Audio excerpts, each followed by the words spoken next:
Yo, how are you doing, folks? Welcome to episode 36 of the Simpa Life podcast with me, Simpa Carter, my co-host and cohort, Mr. Micah. How are you this evening, sir? Not too bad, not too bad. Do you know what? I'm actually going to pass it back to you and throw you off guard and keep it nice and short. There you go. How are you? I'm good. I'm very good. I've just spent the past few days car camping and traveling around. Decided to drive to the west coast to watch the sunset on the solstice eve, and then drive to the east coast to watch the sunrise. It was quite a sort of magical experience. It's wonderful to drive during the night across the lakes. It's beautiful, especially with the moonlit roads and lakes, and yeah, beautiful. Highly recommend it to anybody who gets an opportunity. Well, today's guest, folks, is you nearly threw me off guard there. Almost. Almost. Today's guest, folks, is a director of Exit International, which is a international non-profit voluntary assisted dying organization. In 2013, Tom and his wife Marie Fleming took their campaign for her right to die to the highest court in the land in Ireland. Unfortunately, the case did not make it, and Marie ultimately lost her life due to her MS. Tom has since fought as a right to die campaigner and as a drug reform activist. How are you doing there, Tom Curran? I'm doing great. Thank you for having me on the show. Thank you very much for taking this evening to speak with us. I very much butchered your story there. Could you please, for our listeners and viewers, sort of explain how you became sort of a campaigner? Well, I suppose it really started. My wife Mary had MS, and she had MS when I met her. We had both been married previously, but we knew, I suppose, that if things didn't go well with her MS, that it would dominate our lives. And unfortunately, that's what happened. Eventually, her MS moved into progressive and primary progressive. She couldn't walk up to the time, or at the time she died. The only parts of her body she had any control over were her eyes and her mouth. None of the rest of her body were under her control. But when the MS started to get bad, we lived in a cottage in Wicklow, where I'm talking to you from now. And because it was a little cottage, it certainly wasn't wheelchair friendly or wheelchair accessible. So the first task was to get that sorted out. And during that conversation, Mary said, well, I think this is probably going to be a waste of time, because if my MS gets worse and gets very bad and my quality of life goes, I don't want to continue living. And that's how the conversation came up. We didn't talk about it much then, but I knew, because of knowing Mary well, that she was serious, that it wasn't just a passing thing. So we did discuss it further. And she asked me to find out how she might go about that. And at the time, the only legal option, and well, still the only legal option for people in most countries, is to travel to Switzerland. So we investigated that.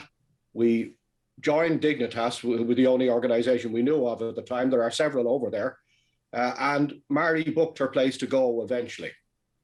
Now, she didn't want to go because she wasn't ready to die then. But the problem was, because of her difficulty in movement and transport and flying and things like that, and also her swallow was disappearing. And the only method that they use in Dignitas is to swallow about 100 milliliters of liquid.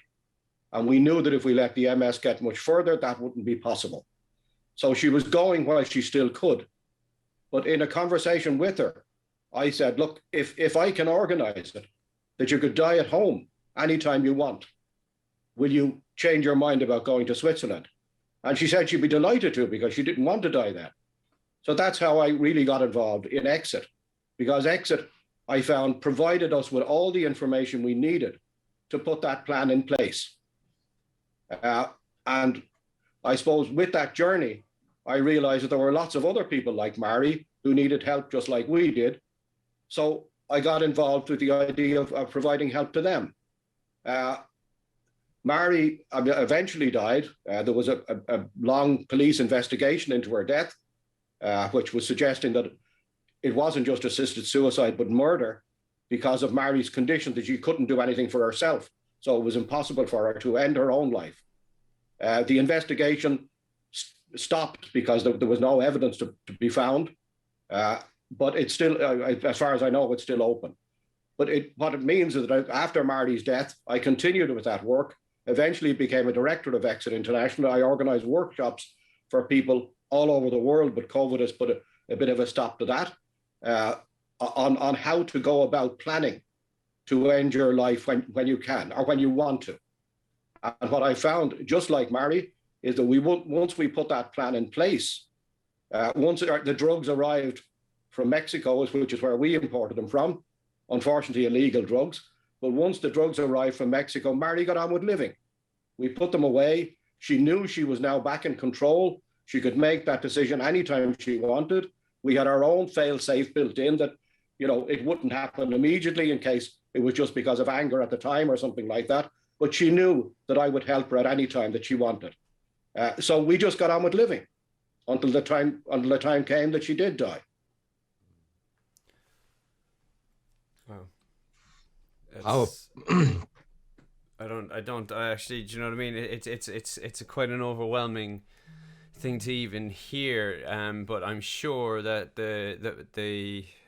knowing Ireland, the pushback that you must have gotten must have been absolutely horrendous from every angle, I'd imagine. Well, the whole situation came out, I suppose, long before several years before the court case, in that I decided to run a workshop and a meeting in Ireland, in Dublin. And of course, the reaction to that, there were pickets outside it, the police were there. The reaction to it was horrific, even to the extent that the Late Late Show got hold of it. And we were on the Late Late Show talking about the concept of end of life or the right to choose. To me, it's a civil right. It's the same as any other right, the right to choose. It's your life. And that was something I'd never thought of before. But because it's as far as I'm concerned, it's a person's own life. So they should have a choice as to what they want to do with it, providing they're rational. I say that, providing they understand the consequences of their decisions. Yeah. But yes, all hell broke loose after that meeting. Then I was insulted in the streets. People walked across to get to the other side of the road as if I was going to murder everybody that I met. Yeah. But gradually, particularly after the court case, when people saw the type of person Mary was and the rationality of her choice, of her decisions, of what she wanted, people started to come round. And the last poll that was done here, which surprised me, 84% or 87%, I can't remember which, of people agreed that it should be an option, which is overwhelming. It's interesting that there is a huge disparity between the opinions of the public in Ireland and the opinion of the physicians in Ireland. So there was a document that I was reading out earlier from the Royal College of Physicians of Ireland, and some of the pollings that they did, as well along with the British Medical Association, showed somewhere in the region of 70% of doctors in palliative care were opposed to changing the stance from opposition to neutral.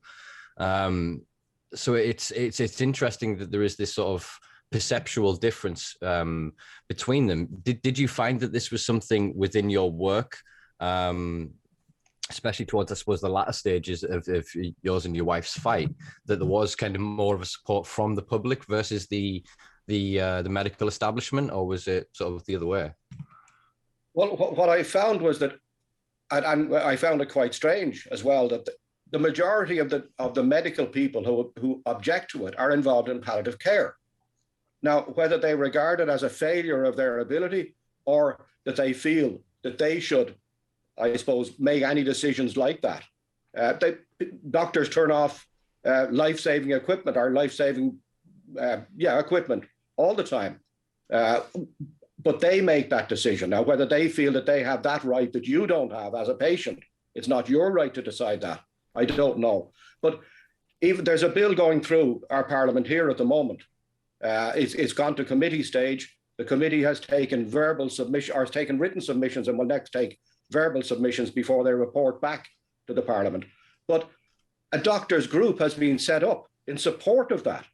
They made a very, very good submission to the committee. So GPs in general, I found, because they're dealing with patients on a patient level, GPs in most cases support it. But to me, it's not a medical procedure. It's regarded in an awful lot of cases as something that the doctors should be involved in. I don't agree. I think the only person, or the only way a medical person should be involved, is to assess the rationality of the person making the decision. After that, the doctors can butt out, as far as I'm concerned. To me, dying is not a medical procedure. Dying is a natural end of life. We all do it. Dying wasn't a medical procedure up to quite recently. People died in their own homes. They died with their family around them. They died in good spirits because they knew it was the end of their life. Now, the people around them were quite sad, which is always the case, but it was never a medical procedure. But now, over 75% of people die in hospitals, and not just not hospices or anything like that. They die in acute hospitals, which is probably the worst place for any person to die, because it's been hijacked by the medical profession. Absolutely. I couldn't think of anything worse. I couldn't think of anything worse. And to be quite honest about it, I mean, I think about this more than I should. I mean, the thought of growing old to me is a prime fear. Like, I haven't found a way to fully deal with it, to be quite honest. I keep imagining myself in exactly that situation, alone, but in a fucking facility. Do you know, that kind of way? And just being on a bed and not being able to actually be in control of just saying, do you know what, fuck this, just not to be crass about it, but just go, I don't want to be here. I mean, do you know, like, if I was absolutely bound and it was like a couple of weeks away, just fucking, I don't know, load me up with something that and just leave me, send me off, sing some fucking songs at least. It's I don't know, I sorry, I'm just going to sort of swing it back around to sort of a question, even though I've just sort of vented there. How did you go about sort of dealing with this emotionally and coming to that level of acceptance? Because it's a heavy burden for you to be asked, I need you to investigate you know, me actually terminating my life and doing it properly. Obviously it's the proper way to do it, and I fully agree with everything. Do you know what I mean? Because that would be my preference too. But that bears a serious amount of weight. What did you use to cope with that, or how did you come around to accepting that fully? Well, several times I have said, about the situation that you're talking about, the idea that being asked by someone, and to me it has to be the most difficult thing that anybody can ever be asked to do, is to help someone they love to die. I can't think of anything that is worse or you know, more difficult than that to deal with. But to me, this is what love is about. Love is not selfishness. Love isn't having a person in your life because you want them there. Love is sharing your life and sharing the beliefs with somebody else. And if that's what their wish is, then to me, it's a true test of love, to adhere to, or to help them with their wishes and do what is necessary for them to get what they want. And as I say, it's probably the biggest, I suppose, stretch of defining love that I could ever think of. But it's also not just with people that are close to you that love. I mean, I come across people all the time that want to have that choice. They're not necessarily, in fact, what I will say very strongly is that they're not suicidal. Marty was never suicidal. Absolutely. Marty wanted to live, but she wanted to live on her terms, and she wanted a quality of life. And to her, when that quality of life was gone, then it wasn't a life. So she didn't want to be around. And that seems to be the thing. Most people think that the people that make contact with us are suicidal, but they're not. They're planning for exactly the sort of situation and fears that you referred to, Mark, that they don't want that fear to be there. They want to take control. They want to know that when the time comes that they don't want to be around anymore, and not just because of losing money or something like, you know, or losing a girlfriend or something like that, or a boyfriend, but when they have thought it out properly and they know that their time is right, they want to know that that's possible. And that's where the planning comes in. Nobody comes to us wanting to die tomorrow or next week. They come to us wanting to know how they go about it whenever the time might come, an undefined time. Yeah. Now, there are some people that that leave it to the extent where their illness has got very bad before they investigate. So with them, the timescale would be shorter, and in a lot of cases, they would need help, which unfortunately in most countries in the world is illegal. It's illegal to help someone commit suicide, which again is a very, very strange situation, because to me, to the best of my knowledge, it's the only situation where it's illegal to help someone do something that's legal. I can't think of any. I've investigated. I don't know of any other law that exists that it's illegal to help someone do something that's legal. There is a kind of a rationale to it from the over-moralizing crowd, as it were, of going, well, you have to determine their autonomy. You have to determine that they are of sound mind when making this decision. And I think this is something that a lot of reactionists will respond to without ever really thinking the argument through.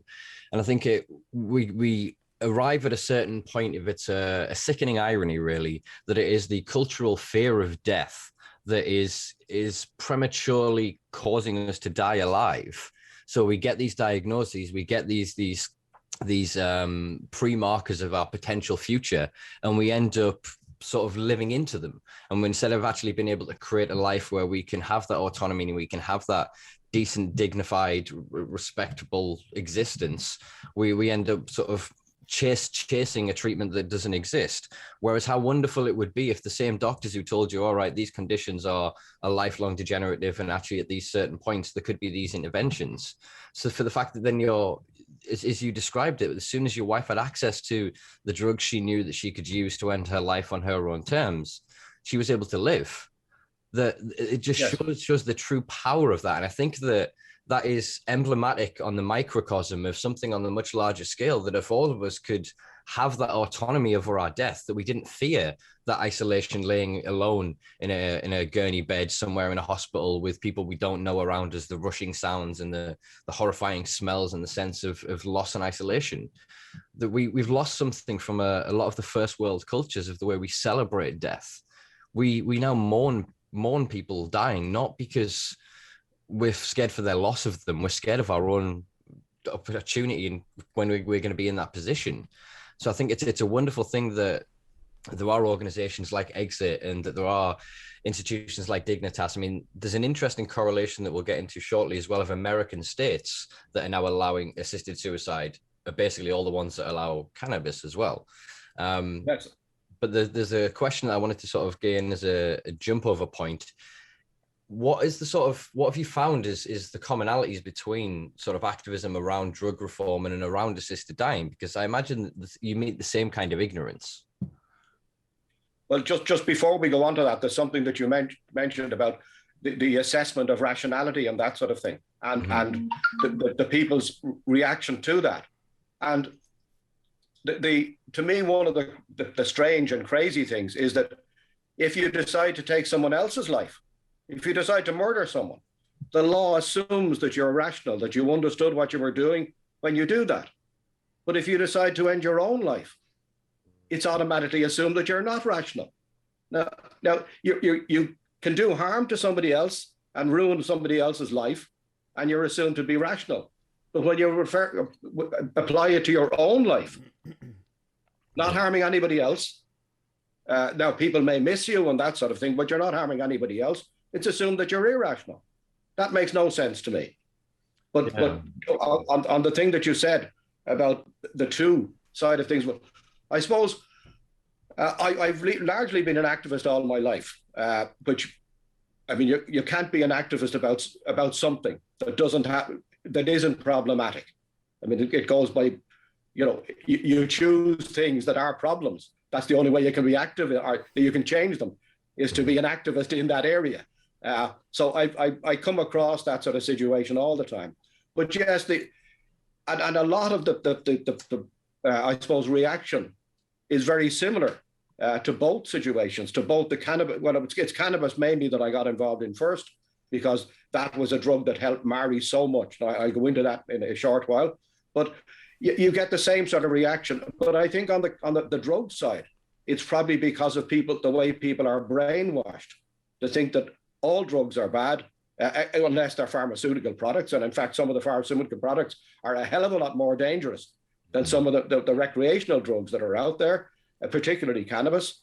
But their reaction is because they just assume that all drugs are bad and dangerous, and people will do all sorts of strange things when they have drugs or when they take drugs. And that was the case even when it came out, that for the 20 years prior to Marty's death, cannabis was the best medicine she had. Cannabis was great for her pain, great for her spasms. And as I've said lots of times, there were two things that kept Marty alive, two drugs, and they're both illegal.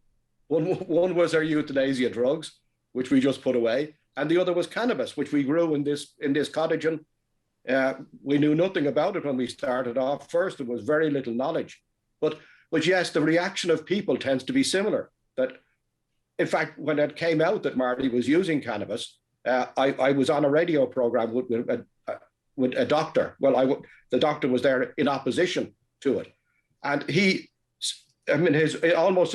very words were, "How can you give a sick person a dangerous drug like that?"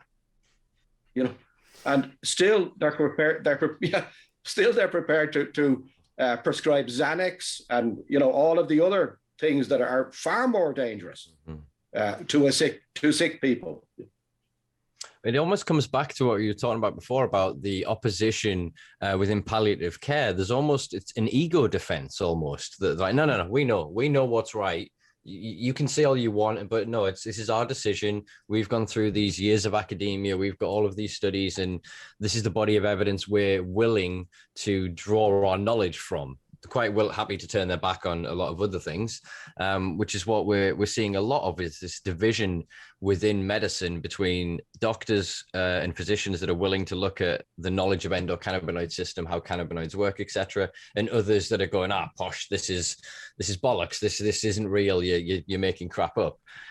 Is the same then true sort of within right to die? Are there then doctors that are almost ideologically opposed? There is no amount of evidence would ever be able to let them see that actually autonomy over death is as important as keeping a patient well? I think so. And I think one of the things that in speaking to a lot of them, they almost regard a person making a decision that they want to end their life as a failure on their part, that they're not doing their job properly. They're not, particularly in the palliative care side of things, that they're not helping that person enough that they want to end their life. And it's a failure of palliative care, but that's not the case. It's a choice. It's one, you don't have to have one and not the other. You can have both. I mean, Marty used palliative care. We interacted with palliative care right up to the time of her death.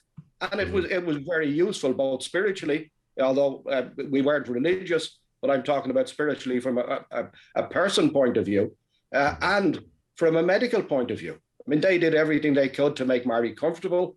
The drugs that did exist were problematic because of the volume of them that Marty needed to take, which is where cannabis came in, because there were no side effects of it at all.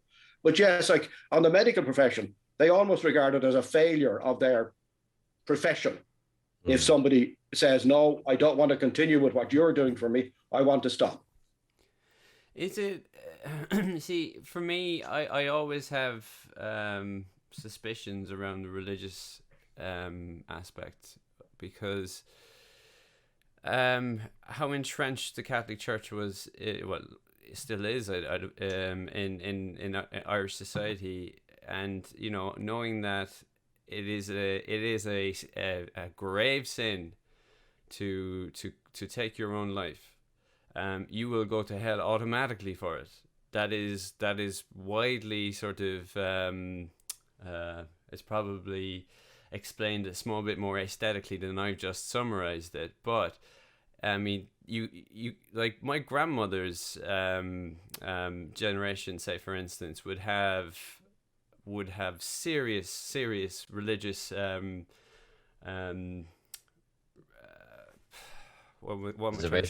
reservations. Yeah, I had a different word in mind, but that'll do. So I can see that being driving sort of the mindset that this is against the norm. This can't be right. It's the same sort of basic deduction with drugs. Do you know, with drugs reform, they say, oh, these are bad. Do you know what I mean? Oh, fucking hell, I fucked that up too. Simpa, jump in here. You know what I mean? Drugs are bad because they are bad, or whatever summary that you do. It's just I think what you're saying is it's self-justifying through like false moralization. It's nonsense. Do you know that kind of? Yeah, but it's interesting because I was in Dublin for 420 in 2018. Which year was it? 2018 maybe, during the abortion debate. And I remember traveling in a taxi down some of the streets, and it was literally like banners down one side, yes, banners down the other side, no. And it was such a contentious issue. And the conversations overheard on the radio or on the street, or what people sort of were speaking of, it was such an extreme polarization. And it's an interesting point that it would be, it'd be interesting to know what Tom's experience is as to whether at that level of academia and in medical professions, there is still that entrenched religious ideology. Well, I think particularly in Ireland, it's not just in the medical profession. It's in the religious groups still have an incredible amount of influence in Ireland, much more than I realized until I got involved in this. And yes, the right to die thing is people tend to regard it as a black and white issue that either you agree with or you don't agree with. Whereas I think after Mary was seen by the public and after we got an opportunity to explain what the whole issue was about, there were an awful lot of people, even religious people. And I mean, people that work in religion, priests and things like that, that saw a different aspect to it. And when explaining to them, that, you know, yes, on your terms, God gives us life. If whichever God you believe in, if you believe in a God, and God gives life, but he gives it to you. He doesn't loan it to you. So, or he, or whatever it is, gives it to you. So it should be your decision as to what you do with that. You don't give a person a birthday gift and then say, look, there's the conditions under which you use that. And when you're finished with it, I'm the only one that can take it away from you. You know, that's not giving something to someone if they believe that God gives life. They give it to God. The life is given to the person, and that person should have a right to make the decision themselves. And I tell it, I really upset an archbishop at a debate in London one time, that he was debating against me and put all these religious arguments.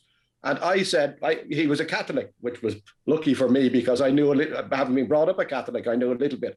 And I pointed to Jesus coming on earth and Jesus and his life being taken away from him. And I asked the bishop, did he believe that God, or that Jesus was God, and therefore did he have the power to do anything he wanted? And he said, yes, of course. And I said, well, he decided then that his life was to end. So he was committing suicide. But not only that, he didn't do it himself. He got other people to do it. So he got assisted suicide. And the bishop wasn't very pleased with that, and he stormed off. So that was one of my greatest accomplishments. But I don't want to put people down. As I say as well, if somebody wants to live their life that way, that's great. And I support their right to do that. And I would fight for their right to do that. But don't dictate to me what I should do with my life and to other people. Have the same respect that I give you and allow me to decide what I want to do with my life, providing I don't hurt other people. Yeah. Yeah, it is this weird kind of thing that it's from a point of fear and from emotional reactionness that people kind of, they don't want to have this conversation. They have that wall of cognitive dissonance in their brain that kind of goes, yeah, one day I'm going to die, but on the other hand, I'm going to live forever. And they're just marching through life, more so even my generation and younger, because everything's so instant. Before it was, I have to work a few years and go get a degree and blah, blah, blah. It's not, you can become a billionaire overnight in this generation. You know what I mean? Empires rise and fall from Monday to Friday. You know, become viral and you make a couple of million off the back of a catchphrase on some goddamn TV show. It moves so fast, and it's so ever evolving that I think a lot of these this generation have not had that opportunity to really think about, like, or actually, no, I'm going to stop. I'm going to stop this. I think they have had too much time to think of this, actually. That's probably why they're more self-destructive and narcissistic. Because if you think about it, a lot of them are not thinking of that 65 plus. I mean, we now have the joke of there was a Timberlands advert, you know, the boots maker, saying that you'll never be able to afford to retire. Why should your boots? You know, it's a campaign basically saying that this generation, they're never going to have the hope of retirement, of a pension, of then cashing in and living free. So they're not going to want to live to be that long. So I can imagine that they'll have more of an empathy and sympathy towards this because their idea to them is live fast, die young. Whereas I think then a lot of the older generation who have then kind of lived quite well, who now will have this religious slant and will have this kind of ingrained mentality and ideology. It's the same around the therapeutic benefits of cannabis, or actually, ironically, the people who could benefit from this conversation most, but are probably the ones preventing it most from happening. Is that something you found? Do you find more receptiveness to youth rather than the elderly population towards right to die? No, because the youth in a lot of cases haven't given it any thought. Whereas once a person gets a bit elderly, death is something that they do think of. And also, a lot of people have experienced in their families or somewhere in their life a bad death.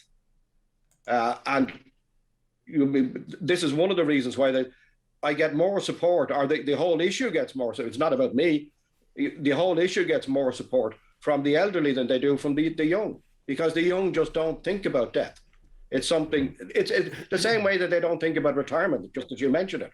I mean, how many young people put together a retirement plan until they have to, or unless their organization that they work for has one.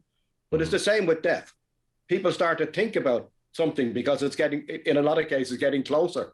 Now, none of us know when it's going to happen unless you make the decision yourself. But no, I find that older people have an awful lot more experience of death, and particularly bad deaths. And they've witnessed something in their family or in their life somewhere. So therefore, they don't want the idea of someone they love having a bad death. Yeah. I mean,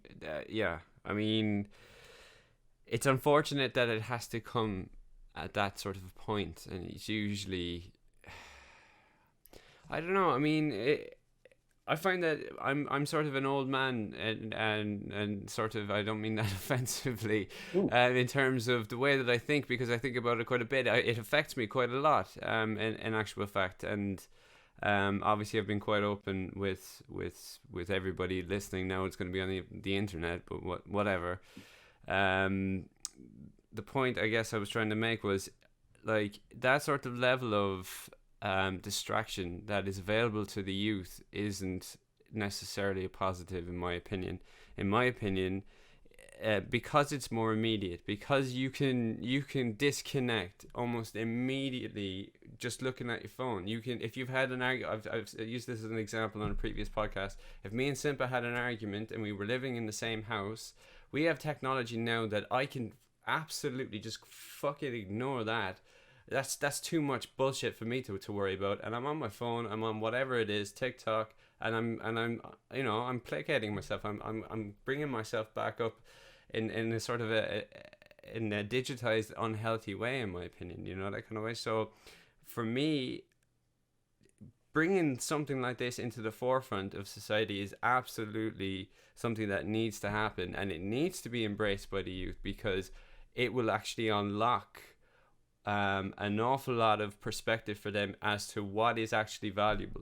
You know what I mean? Instead of actually making a tit of yourself online or trying to copy some dance moves or something that 100 million people have already fucking done, you can actually put it into a bit more perspective, and, you know, give yourself a bit more relief going forward, because you know that this option will be available to you and you won't be fucking stigmatized by it. That was really long, and I apologize, but yeah, there was my 2 cents. But the other thing that just talking about technology as well, is that technology has done an awful lot of damage to activism, because the young people think that the only way to scream and shout is on WhatsApp or on Facebook or on Signal or TikTok or something like that. We used to be able to mobilize them to come out in the streets when something happened. Now that doesn't happen. I mean, I remember when the Vietnam War took place, or when it was starting to go wrong because people objected to it. The amount of people that came out in the streets in Dublin to object to that was phenomenal. You'd be lucky to get half a dozen out now, unless it's something like 420, where it's something that's rebellious, but I'm going there to enjoy it as well. Or a concert of some kind. It's not a protest. It's put down as a protest, but it's not really. It's a social gathering. It's an experience. Yes, yeah, definitely it's an experience. There's no doubt about that. But to motivate people now is so difficult because they think all they have to do is get on their keyboard and that'll solve the world without doing anything further. It's a form of placation, I suppose, isn't it, as well? That it's like, oh, I'm so outraged and 1,000 people follow me. So I've just told 1,000 people how it is. And they go away and they're done. And they don't mention it and they'll see, you come across it all the time. Again, it's that cognitive dissonance and bias and the imbalance between their real life and their imagined life. So you see it all the time of self-proclaimed social justice warriors or people that are champions of causes online and will wear all the garbs and will play whatever facade online for the pictures and for Instagram, but then won't challenge racism or bigotry directly in front of them in a lift, in a car park, in a supermarket. There is this weird juxtaposition that it's people care more for the perception of themselves and how they are viewed by others than it is their own sense of morality and decency. People, I think, have lost the ability to kind of sit with their own philosophy and challenge their own ideas. And most of us, unfortunately, are quite empty vessels waiting to be filled by the media. And so they don't think about racism until Black Lives Matter happens. They don't think about euthanasia until someone like yourself gets popular. They don't think, the argument gets popular. They don't think about sort of cannabis until it suddenly gets legalized with medical here, there, and everywhere. We're in a weird situation where, because of the distraction, because of the instantaneous gratification of this technology, it's almost like we're all just hypnotized. I mean, I still find it. I mean, I've just been away bloody camping in the car and stuff, and I've been in the wonderful sunsets with the lakes, and my phone is still in front of my face, and I'm scrolling, and I'm like, get away, literally like, oh, sun, and it does again, and it sneaks up, and it's so pervasive, and it's you can see why we're so detached. But I think that we're almost at the end of not the end of smartphones, but I think we're at a point where enough of us are going to kind of go, whoa, woof. And we'll look back at this period as a mass hypnosis where we all kind of lost control of this separation between the real world and this digital one. So environmental issues are now back on the cards. I mean, for all we live in a world where the G7 convention gets together in Cornwall, they're flying in planes, and then they congratulate themselves with a fucking red arrows display across the top. They just, they don't quite get it. But I think that because of these shows of idiocy, more people are starting to go, something isn't right here. And all we need is just a couple of hours a day with the phone down of recognizing the trouble in front of us and having these real conversations. So with that being said, you did say there's a new member. Is it Gino from the party? If they put forth what is the Gino Kenny? Yeah, Gino Kenny, yes. People for profit. Yeah, what is the bill that they've put together? Well, John Halligan put in a bill. I worked with John Halligan, who was another independent TD some years ago, and he put a bill into the Dáil, and it was defeated immediately. But Gino took up the cause. I mean, Gino was the person who put the cannabis bill forward as well, and is now putting a decriminalisation bill forward in the autumn as well. But he took up the cause too. And the bill that John put in was redrafted and presented. But the reaction was very different this time. The reaction was, this is something we need to look at. And it was sent to the committee stage. Now, whether that was a way of burying it or not, I'm not certain. But the fact that it got that far and that it's now going to be debated back in the Parliament again, back in the Dáil, that it's certainly gone an awful lot further than the last one. The chance of it getting through are probably very slim. But it will bring up the conversation again. And that it's a conversation that people need to have. Hopefully, a result of it might be similar to the abortion legislation here and gay marriage, or whatever you like to call it, that they both went to the Citizens' Assembly and the Citizens Assembly came back and said, the people of Ireland want this. And if that happens, currently there is no Citizens Assembly, but they're talking about reforming one for specific issues. And hopefully this will be one issue that may go to them. Now, it will take a long time to go that route. But I feel that in situations like this, with what politicians perceive as unpopular decisions, they're thinking about their vote. They're thinking about whether they'll get in the next time or not. They don't want to upset the public, even though 84% of the people have said that it should be in law. That's not good enough for them, because they wonder if that 84% of the people that vote for them, and they abdicate their responsibility. I mean, both with abortion and marriage, there was no need for a Citizens Assembly. They should have had the guts to just stand up and do the thing themselves. But no, they had to get the approval from the people. So we're now doing what the people want, so we can't be blamed. Exactly. And it's the same with this issue. It's a divisive issue, and they're afraid to stand up and even say where they feel on it. Our current Minister for Health, Stephen Donnelly, when he was an independent TD, was a great supporter of both cannabis and the right to die. It's on record that he was on television programs and everything supporting the right to die around Mary's court case. And as soon as he gets into power or gets in with a party, the party's view is now the only one that he can take. He can't have an independent view on that. And if they tell him not to get involved, he can't. Now, I appreciate that if you're part of a club or anything, you abide by the rules, but that doesn't stop you being an individual and having an individual view on it. But he now just won't engage in the subject at all. And it's the same with most of even parties that you would think would be supportive, that claim to be left-wing. It's an issue that they just don't want to tackle. Yeah. It's also, I suppose, because I mean, obviously each case is meaningful and matters, and with all respect to every individual case matters most to them because it is their lives. But the numbers, when you look at this, are quite small across the scale, across the world.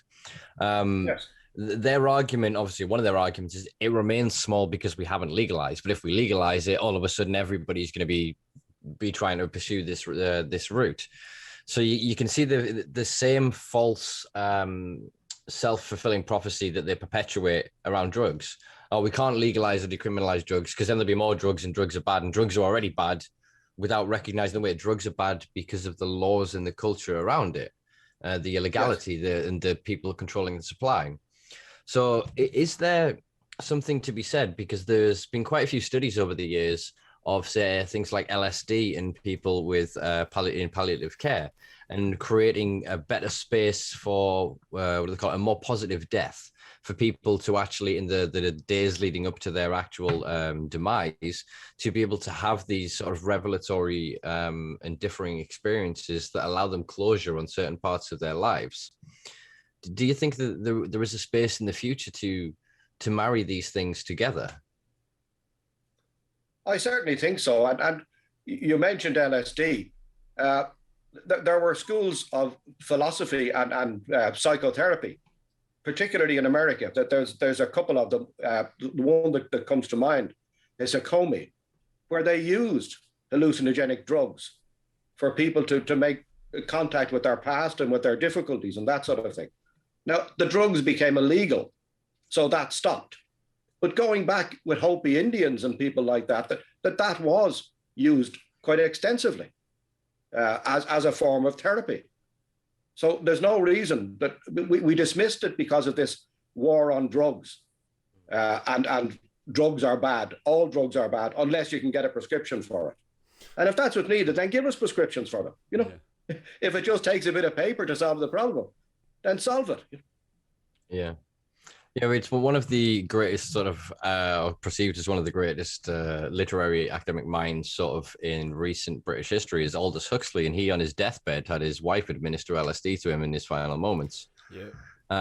So it's something that I would definitely consider after having hundreds of different profound experiences with various entheogenic compounds, is that if I am at a point of great emotional and spiritual distress, if I am literally conscious of my own death and unable to escape it, to be able to have a compound or a substance that would be able to allow me to not run from it, to not split, to not dissociate from that moment, but truly face that, I think is the greatest dignity that we can offer anybody, is the bravery and the fortitude to stand true as yourself in the face of your own death. I think that Yes.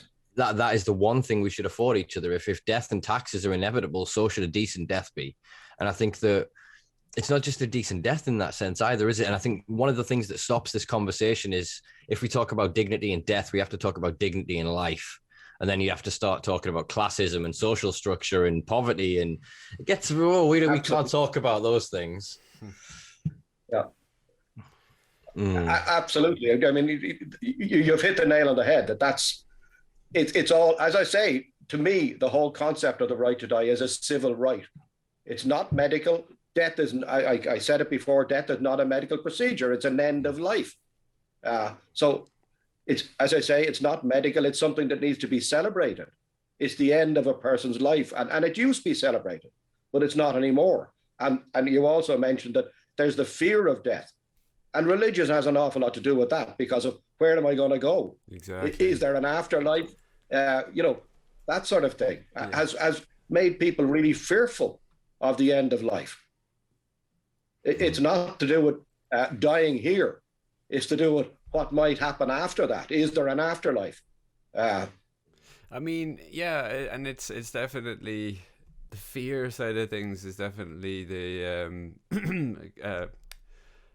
Catholic driven, I think, especially in Ireland, because I mean, if you look at the history of Ireland and stuff, and you know about the invasion of the Vikings, say for instance, going way fucking back. But they used to, and I know this because of one episode of a show that I used to watch, or that I watched once. I didn't even continue watching it, but it was showing how in Norse society that older men specifically used to actually throw themselves off a cliff.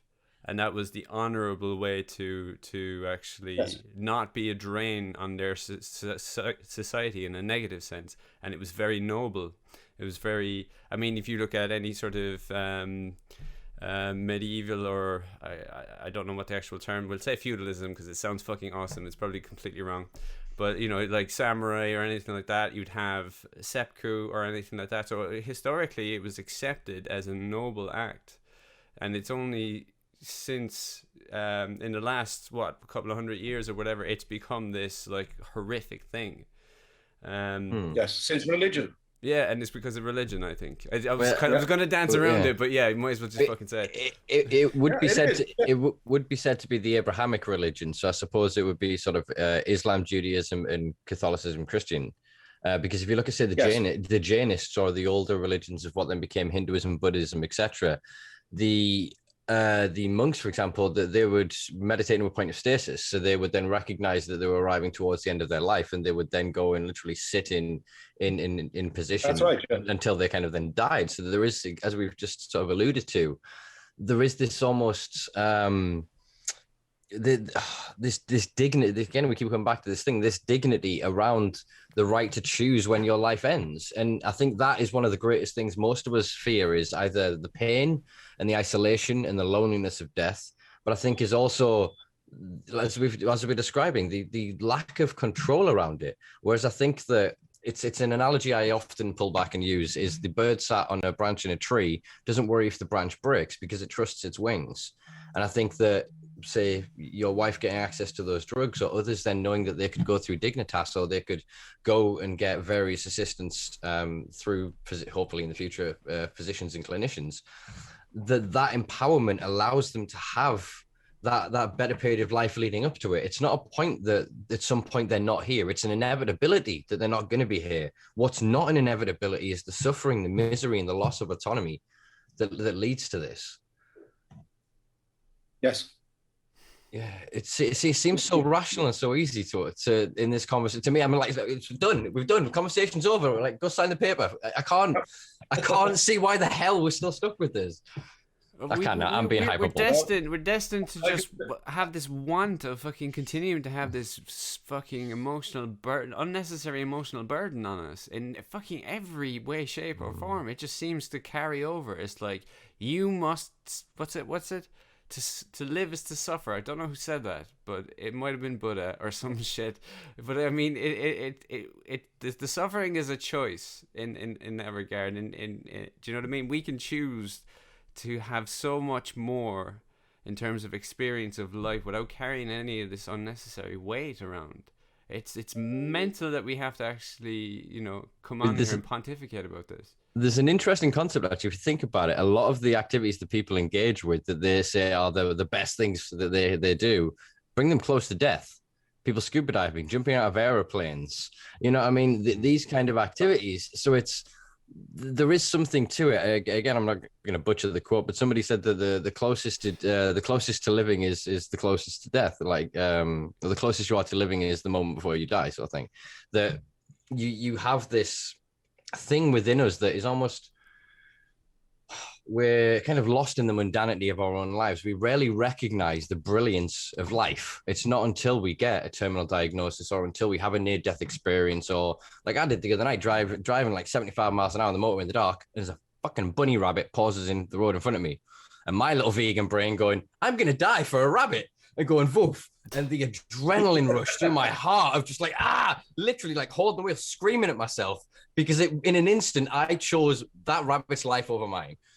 That we have this thing in us that again, the recognition I had afterwards of like, I'm alive, I didn't die. I was, and I kind of consciously made the thing of next time I should really choose wiser. But I'm probably not going to. But there's this weird intrinsic nature within us.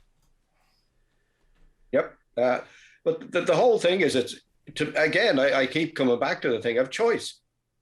But in life in general, so many of our choices are being taken away from us.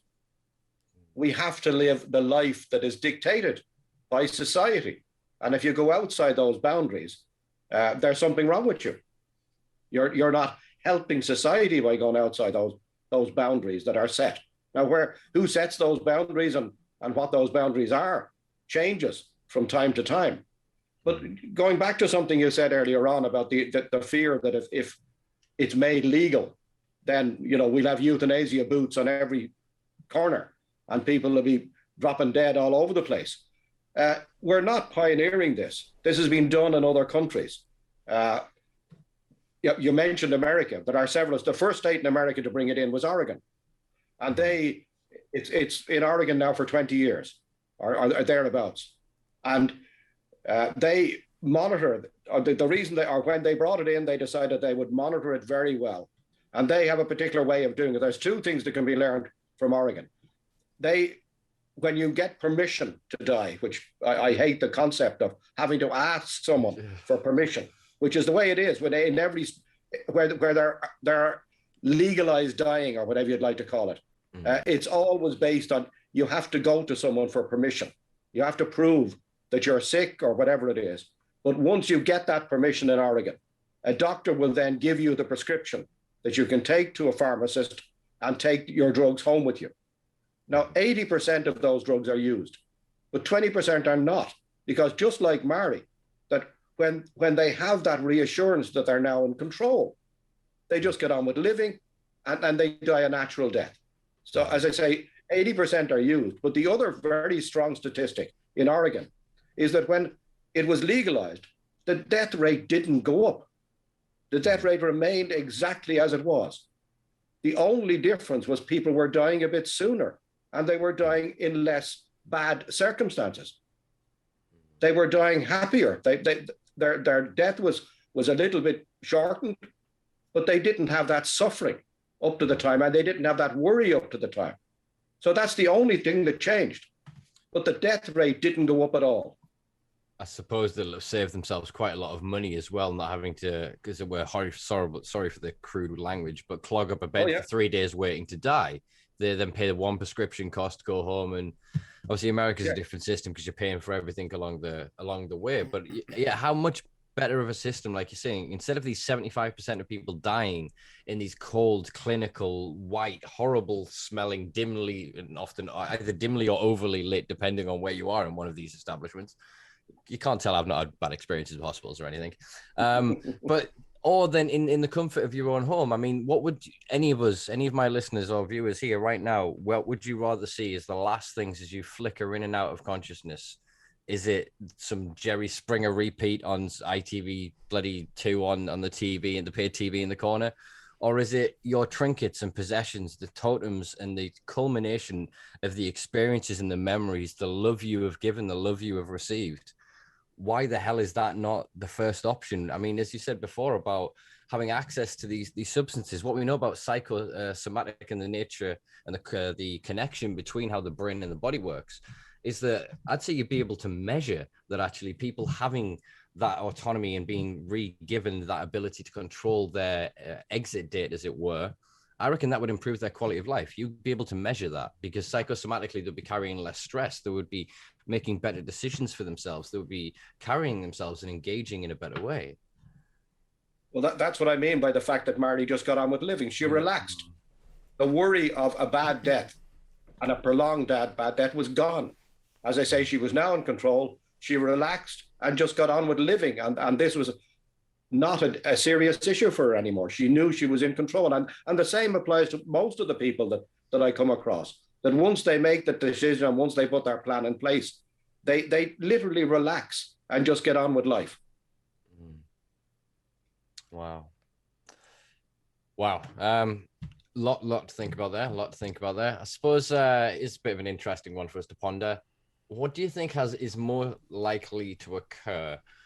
International end of the war on drugs or an international recognition of people's right to choose to die, people to have a basic idea within medicine that if it is my job to heal you and to help you, part of that then would also be to assist you in making ultimately a decision that you choose to anyway.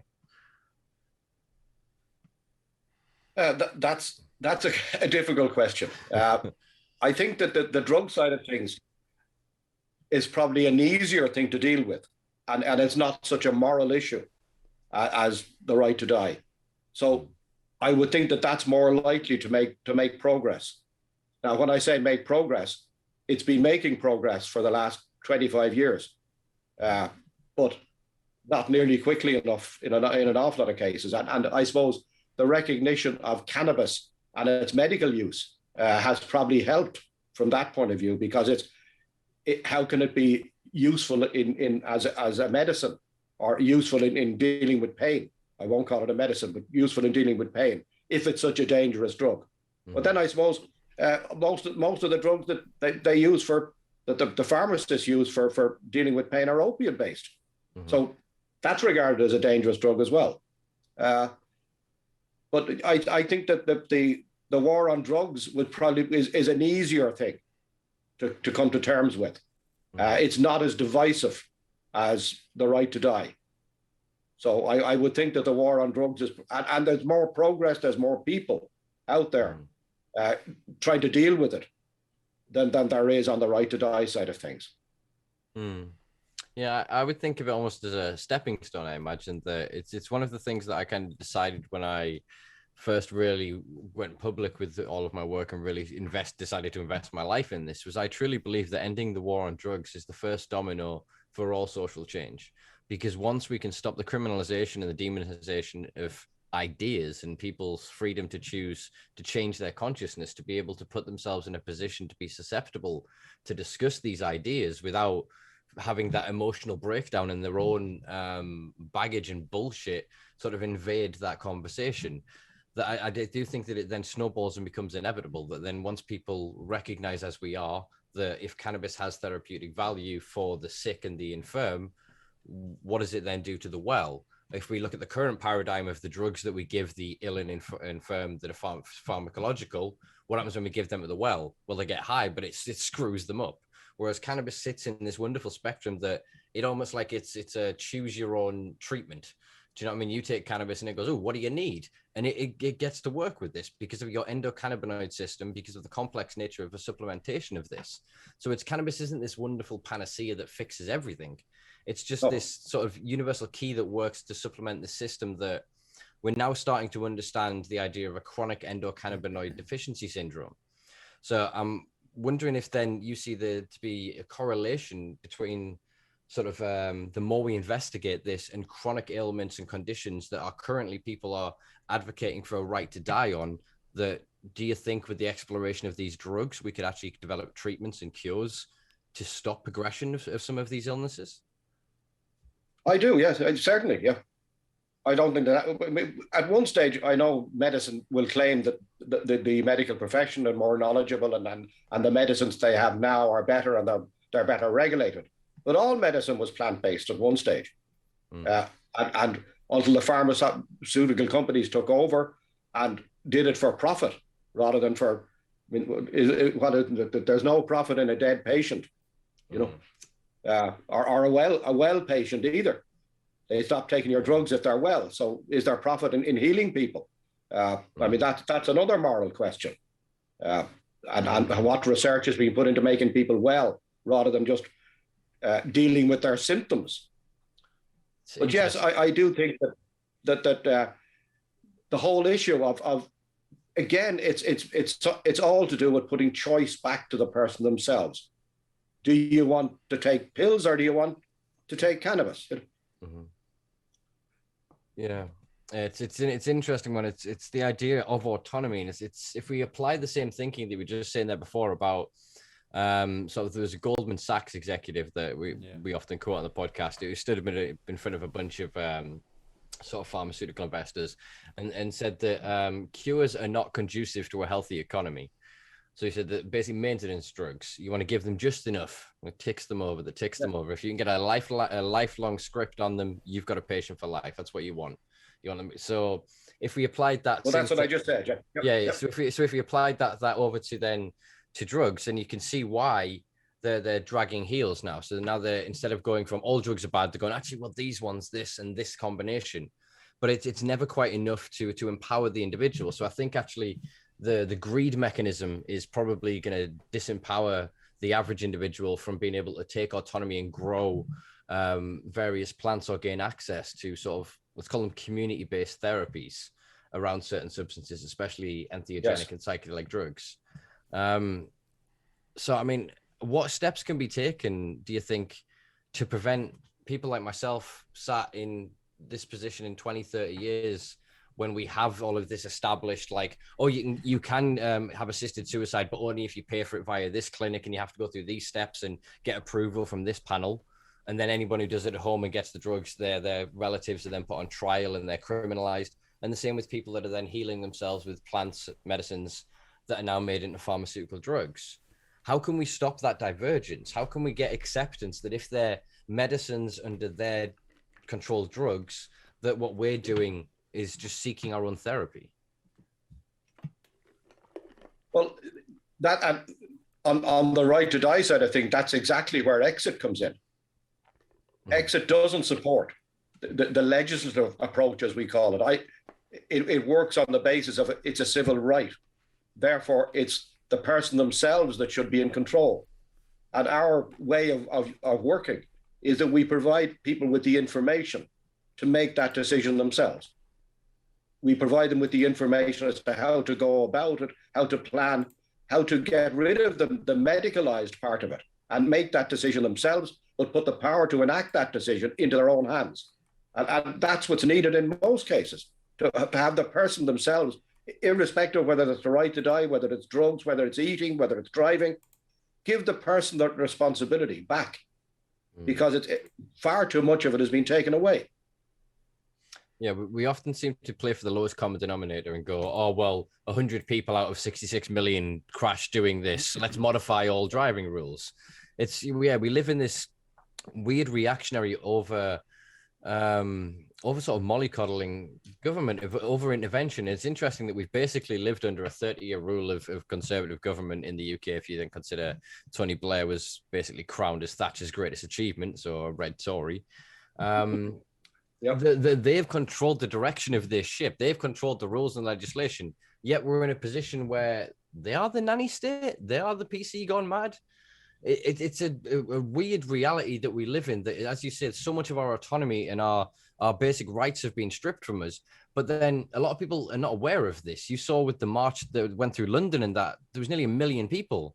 None of the mainstream media covered this. The divergence between the reality that is shown to most people versus what is actually happening has never been wider. So I can see why then a lot of people who, probably a lot of our listeners, will never have thought of the Right to Die campaign, that if they then go away and do some research on this, will see such polarizing division because of the nature of modern media. So what can we do to bridge that gap? Is it possible to bridge that gap?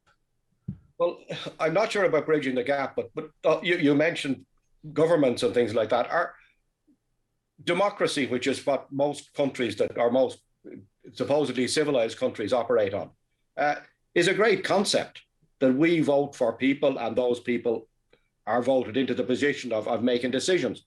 But the theory of voting people in is that you vote them there to do what you want them to do. But that seems to reverse, because as soon as they're voted in, they tell you what to do. Yep. They're not doing what you wanted them to do in the first place. They're telling you what to do. And that's not what we vote, not what the concept or the theory of voting politicians in. They're there to do our work and not there just to tell us what to do. But that's the way I suppose, Western civilization seems to have evolved. And once they tell us what to do, it has to be right. We get along, we go along with it. Now, I know that part of it is protection of society, and particularly with this whole polarized thing about COVID, that does it exist? Should people wear masks? All this sort of thing. And again, that's divided the whole society in two, that there's the anti and there's the for. And I do believe that in an awful lot of cases, decisions are being made on the basis of protecting people. But how much freedom is taken away based on that. And that's it's not a thin line, it's a broad line. Mm-hmm. But have the people that we vote in got a right to dictate to us to the extent that we lose all our freedom? And COVID is a very good example of that and the justification for it. But in the drug situation, they've been doing that for a long time. But not giving us any choice in what we want to do. They tell us what's good for us. And even the thing of wearing seat belts and crash helmets on motorbikes and all that sort of thing, it's there because we're protecting you. Are they protecting the insurance industry? Yeah, I mean, it's representative of broken system, and I think it's designed that way because this can all be sorted by a very simple inversion at the base level. And what I mean is, instead of people putting themselves forward to be representatives, the local communities or whatever pick somebody, and they don't have a fucking choice as to whether or not they fucking are representatives of the community or not, because everybody wants to choose them, that kind of way. And then what you say is, you give them complete autonomy to remove that person if they're not doing the job. Easy. Yes. 2 steps, fucking done. Everything's done. That kind of way. As soon as you remove this bandwagony boys club nonsense, you can solve quite a bit of this. But we could talk about this quite. One of the worst parts about it is party politics. Yeah, that's what I mean. Yeah, and especially, for instance, in the UK, where it's more or less a decision between 2 parties. Now, it used to be the same here, although the Labour Party did have some input, but they just seem to have gone by the wayside. But there are lots of small parties coming along now. But the way the party politics work is that the party that gets into power dictates what the policies are. And as I said earlier on, even with who was independent, Stephen Donnelly, our health minister, that he had very, very good views on rights issues. But those views can now not be exercised because he's now dictated to by the party. Yeah. And that's where the whole political system and our voting, the way we vote, not the way we vote, but the representation we get is based on the views of a specific party that gets into power. Now, I know we vote for them, but it's where politics has gone wrong. Mm. Well, yeah, I mean, it's the idea of the whip, isn't it? It's an individual representative of whatever house can have their own individual opinions as long as it is superseded by that of the parties. So it's interesting in candidacy or when what are the canvassing, they can basically say whatever the hell they like. And over the past few decades, at least in my lifetime, I've watched them get ever more insane with the things that they'll say because there is no accountability at all.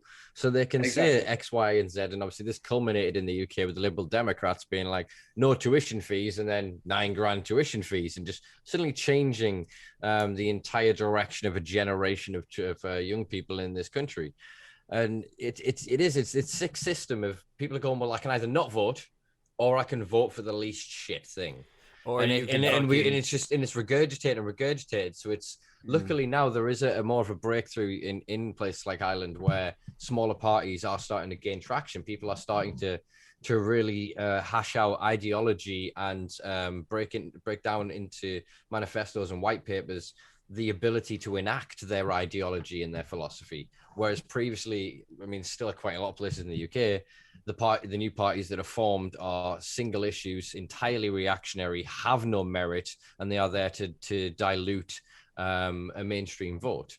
And it's hard to see how the youth are going to get re-enfranchised with this. I mean, at the minute in the UK, for example, the Conservatives are looking like the most likely party to end the war on drugs, which still makes my head. What are you talking about? It was a whole 2 hour fucking debate. I watched the whole thing. They have no fucking intention. Your man literally, wasn't even a fucking debate. It was literally like an hour and 45 minutes of everybody telling Kit Malthouse. Close enough does not mean close. Yeah, they're just closer than the other ones. Well, I'll tell you something. Listen, I'm just gonna go off on one here because this was bullshit. Like everyone was like, oh, it's a debate. It's a debate. It was fucking Kit Malthouse and there was two other lads that interjected on a just purely inversionary sense, just to try and fucking strengthen their fucking debating tactics or whatever the fuck it was. And basically, Kit Malthouse sat there, arms crossed like this. Yeah, whatever the fuck. He didn't take a single fucking thing on board apart from the fact that somebody upset him. He had a go at them and then fucking just got up to the thing, last person to speak, conveniently, and was just like, nah, you're grand, we're just gonna fucking, do you know what? Canada's not working. I don't think it's working very well, so nah, we won't talk about this anymore. Do you know what? We'll make it, we will talk about it. We'll talk about it again in the autumn. Down the fucking line, all the way down the line. And this is the go-to strategy. This is a playbook that is effective. That's what happens, you know, that kind of way. No wonder people are fucking disillusioned. So to stay on one here, what young people can fucking do, they can put your fucking phone down. That's what you can fucking do. You can get back out in the fucking street and actually fucking mobilize. That's what you can do. You can create your own media. Why wasn't there an inverted parlor? Why wasn't there a lefty parlor? Why wasn't that investigated? Do you see what I'm saying? All of these things can be done in conjunction. Anyway, I'm getting really fucking hot. Yeah. Sorry. The only problem is if they put if everybody put their phone down, nobody will be watching this. That was the point I was going to raise. Please put your phone down this anyway. After this episode. Hey, this is some good content. Well, yeah, I suppose we've covered quite a lot of things, and we've basically come round and back down to it's freedom of choice. It's a basic human right. It's something that should have never been taken from us. The same with the murder and the war on drugs. Culturally, historically, people had the ability, the choice, and the autonomy to choose when to take their life, and it wasn't seen as a mark against them. It didn't harm their legacy. It didn't mean that you demonized or stigmatized their family. It didn't harm their standing within a community. And I think that religion, as we've clearly discussed, is accountable to a large part of this. I think that, as we've suggested, the fear that generally people have around death and their seemingly immaturity that we have through an arrested development through mass media and culture, for us to not look at this. You know, we grew up with Disney and La La, and the worst thing that happens to most people is to see Bambi's mom die. Or like me, unfortunately, they don't manage to avoid the rabbit.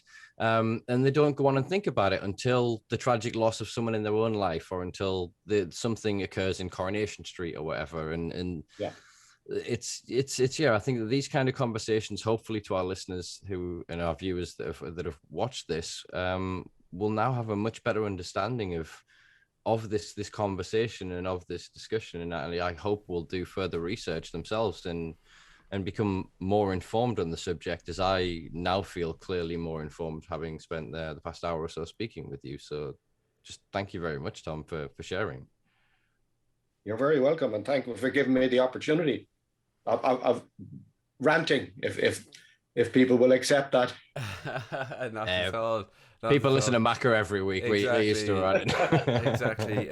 No, I mean, from my perspective, I mean, you've helped me by just verbalizing it. If you actually, people go back and actually watch this, you'll see me get really teary-eyed when I'm talking about how genuine my fear is of this exact thing. And all I can do is thank you to say that you know what I mean, keep doing what you're doing, because this needs to be brought into the not limelight, into center stage, so that people can have that weight lifted.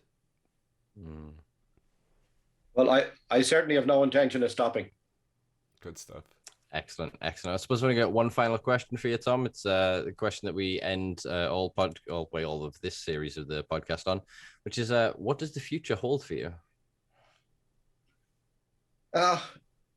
It's quite strange that, I suppose, the two things that I'm really involved in came about because of my love for Mary, and that they, both of them, sort of dominate my life.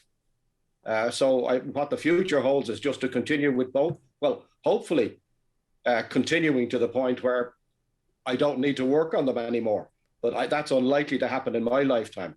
But what it holds for me is, on both sides, and this may be just feeding my ego, I don't know, but the satisfaction of being able to help someone, the satisfaction of getting a message back and saying, the information that you gave me now puts me at ease, that I know that I'm in control, and on one side, and thank you very much, or on the other side, that my pain is far less now. I'm not having the spasms that I used to. My quality of life has improved an awful lot because of the information that you gave me about cannabis, and the help that you gave me to get a medicine that works for me and isn't dangerous.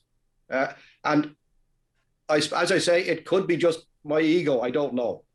But the satisfaction that I get from that is phenomenal. I doubt it's the ego, to be quite honest about it. That's the soul, brother. That's the soul. I think we all have purpose in life, and I think that it's forever fluctuating and forever changing. And for all, I hope in my later years to have the same vision and passion that you do, brother. So long may it continue. And yeah, in some small way, I'd say you've definitely helped us understand it better this evening. So once again, thank you very much, Tom. I'll be sharing links to Exit International and some statistics and stuff for people to review at their leisure in the description below. All that is left is to thank you, fine folk, for listening and for watching. As always, check us out on patreon.com/Simpa Life, everywhere on social media at The Simpa Life. I've been Simpa, he's been Macca, and our wonderful guest this evening has been Tom Curran. Thanks, brother.